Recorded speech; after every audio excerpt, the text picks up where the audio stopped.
అనేటువంటిది వాళ్ళకి ఒక ధైర్యాన్ని ఇచ్చింది. అదే సందర్భంలో రాబోయేటటువంటి రోజులలో అంటే మైలేజ్ పెంచుకోవడానికి ఏది సహించరు అనేటటువంటిది తటస్థుల్లో తీసుకెళ్ళడానికి ఉపయోగపడింది. 3 కోణాల్లో కూడా ఉపయోగపడింది అది. చంద్రబాబు నాయుడు గారు ఈ విషయంలో పూర్తిగా ఇన్వాల్వ్ అయినట్ట, చూసి చూడనట్టు వదిలేసినట్ట?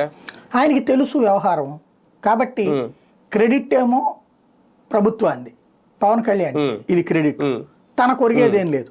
పైగా తన పార్టీకి సంబంధించిన నాయకులకు కూడా ఇందులో పాత్ర ఉంటుంది. ఏం లేదు, ఇప్పుడు ఇసుక మద్యం ఎట్లాగో ఎవడు అధికారంలో ఉంటే వాడు సంపాదించుకుంటాడో అట్లాగే బియ్యమైనా అంతే. ఎవడు అధికారంలో ఉంటే వాడు 60-40 అంటారు దీన్ని. అధికారంలో ఉన్న 60%, ప్రతిపక్షంలో ఉన్న 40%. వీళ్ళు వాళ్ళు కలిసినే చేస్తారు వ్యాపారాలు ఇవన్నీ. అవి సహజంగా జరిగేది. వాళ్ళ సొంత నాయకులకి కార్యకర్తలకు కొంత నష్టం దానివల్ల.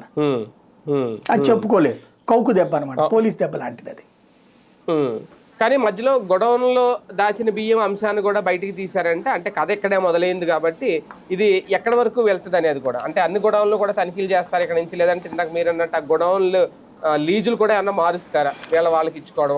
అది ఆల్రెడీ జరుగుతుంది. ఇప్పుడు బయటపడింది కూడా ఏదో తనిఖీలు చేయడం వల్ల కాదు. ఆ గోడౌన్లు ఇప్పుడు గోడౌన్లు కూడా ఏమైపోయినాయి అంటే ఇదివరకు వైసీపీ వాళ్ళు ఉన్నప్పుడు పెట్టుకున్నారు. ఇప్పుడు అది తెలుగుదేశం వాళ్ళు అవి ఖాళీ చేయించేసి వాళ్ళ గోడౌన్లో పెట్టించుకుంటారు.